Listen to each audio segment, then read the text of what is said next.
Hi folks, this is Ranjit Menon and Padmanabhan here. Today we are going to introduce to you a new open source knowledge sharing platform called h1hakz. So let's get started with h1hakz. About ourselves.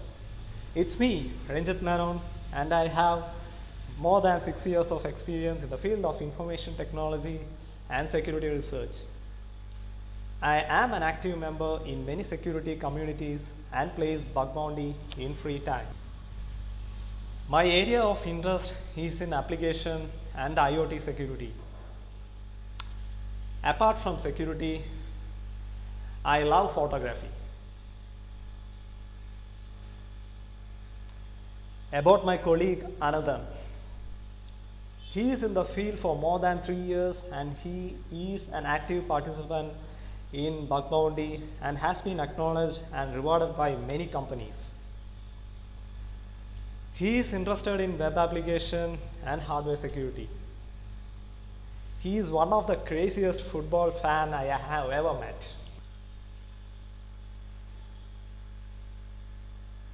This is today's agenda. As this is our first session, we would like to give you an overview on what is h1hakz, what is it up to, our achievements, and we will be discussing some of our findings from our bug bounty venture. Today, we will discuss about cross-site scripting attacks and what we found in Yahoo and Udemy. This is a live session and we will be interacting each other. So feel free to ask your queries in the comment box. Welcome to h1hakz. We are an open source platform for knowledge sharing focused on developing quality researchers across the globe. Initiated by a group of security researchers, we will be conducting online trainings and talks on latest security trends via online social media platform. So here is how you can get in touch with us. Here is the links which we are listing it below. And feel free to always get in touch with us via email also. If you are willing to take any training or talk, just shoot a mail to us. Here is our achievements. Our researchers are actively participating in bug bounty programs for many years and has been acknowledged and appreciated by many companies across the globe. Some of our few companies are, the few companies who are listed are Yahoo, Facebook, Google, PayPal, Shopify, Intercom, Western Union, MasterCard, Disclose, and so on. Now from here, my co-speaker, Padmanabhan, will be starting up. Thanks Ranjit for the introduction. Hi folks, I'll be taking the few slides from here on. So, what h1hakz is up to? We make people aware of information security through this online knowledge sharing platform called h1hakz. We will be conducting online trainings on different aspects of security, and these trainings will be taken by well-known established security researchers from across the globe and also from emerging young talents in this field. In this platform, the researchers will share their experience in latest security trends and technologies, and thereby molding new talents. And also we will be releasing POCs of our findings and the new CVs which we will be discovering, and we will keep you posted in this community platform. Our motivation to start this platform is this: the presence of cyber security skill gap. there are too many threats and only too few professionals. This is the statistics of skill gap by ISACA. A lot of money is involved in these data breaches, and many security companies in the past were unaware of these security threats that can happen to them, but now they come to a realization that it's very much necessary to take steps to prevent these kinds of cyber security attacks. But unfortunately, by estimates, there will be nearly 2 million global shortage of security professionals by 2019. Organizations find difficult to get qualified professionals, and even the 89% of their customers believe it is important for their organizations to have cybersecurity certified employees. This is the breach by region across the world. Such data breaches occur every year across the globe, and there is a need for cybersecurity professionals. As you can see from this figure itself, a lot of incidents across. The top one here is in North America, in United States, around 728 incidents occurring per year, and likewise it's spread across all of the globe.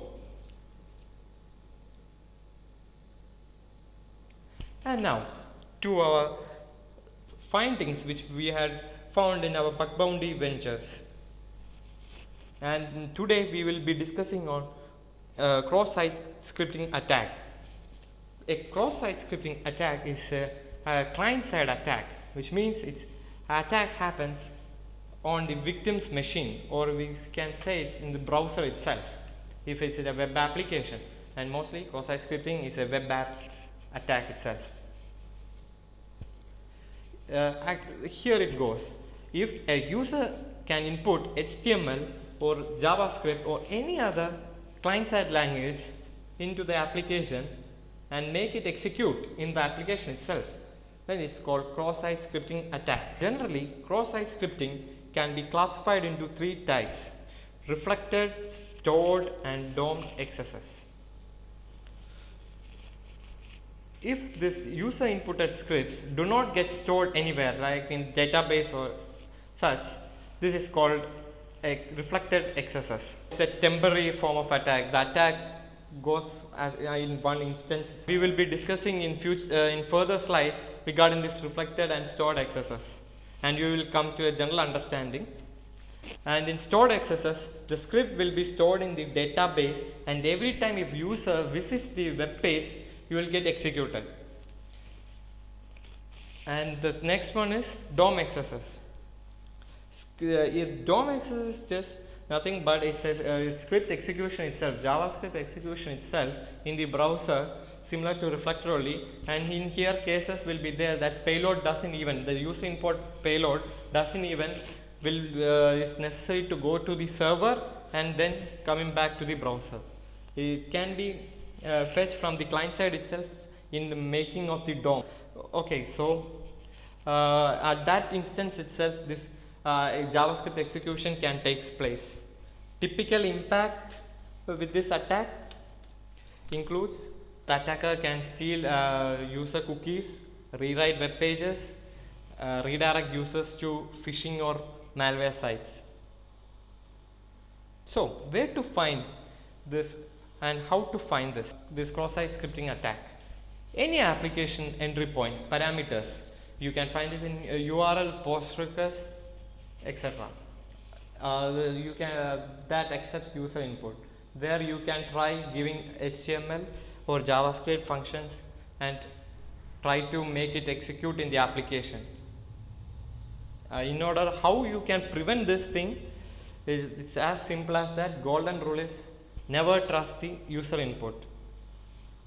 You need to escape HTML escape, attribute or URL or JavaScript escape of all the user inputs that you find.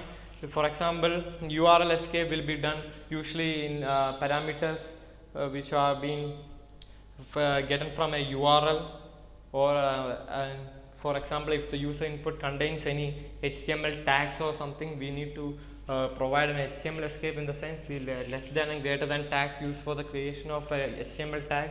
You can encode it, this less than and greater than, to a HTML encoding type like ampersand, LT, GT, etc. in order to prevent the execution of this tags. It's demo time now, and I'm handovering this session to Ranjit. Thanks, Another.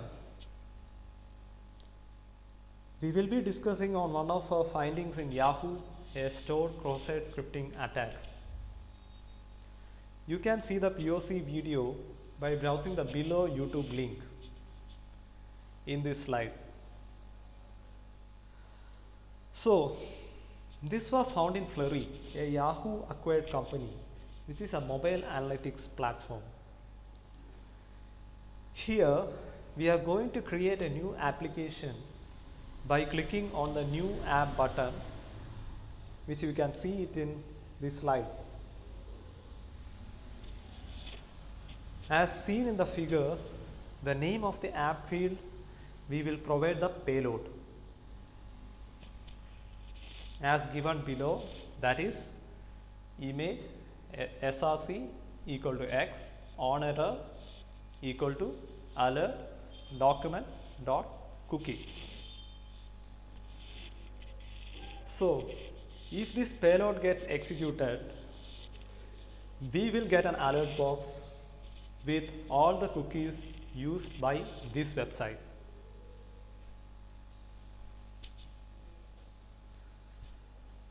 After saving this application, we will go to the development site of Flurry, that is dev.flurry.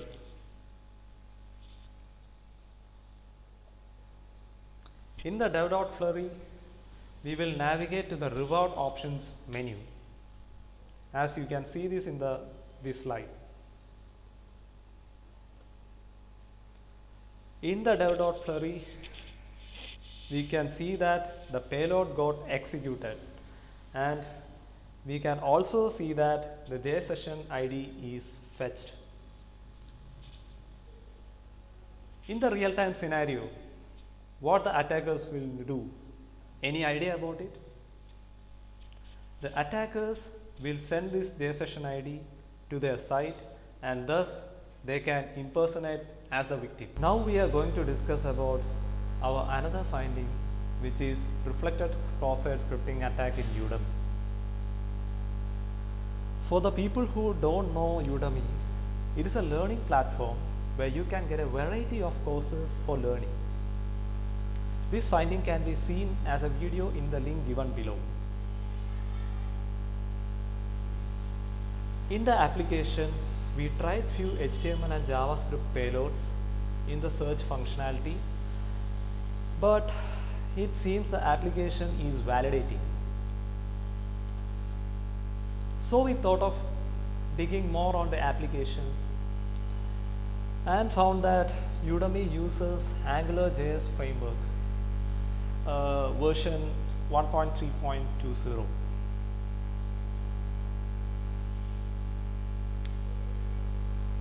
As you can see, in the search function box, we input an AngularJS expression inside double curly braces, and we tried mathematical expressions. So if this expression gets executed, we will get an output as 10 multiplied by 5, that is 50. But unfortunately, we can see that the expression didn't get evaluated. So we used inspect element of the browser to find out what went wrong. And we found that the double curly pattern is validating by the application filters, and the opening braces is getting encoded. In order to bypass this validation, we provided 3 curly braces to the earlier expression. That is inside triple curly braces 10 multiplied by 5. we thought sometimes the developer will provide a regex filter, not setting globally. As expected, the expression got evaluated to 50, that is 10 multiplied by 5 equal to 50. And it seems that our intrusions were right.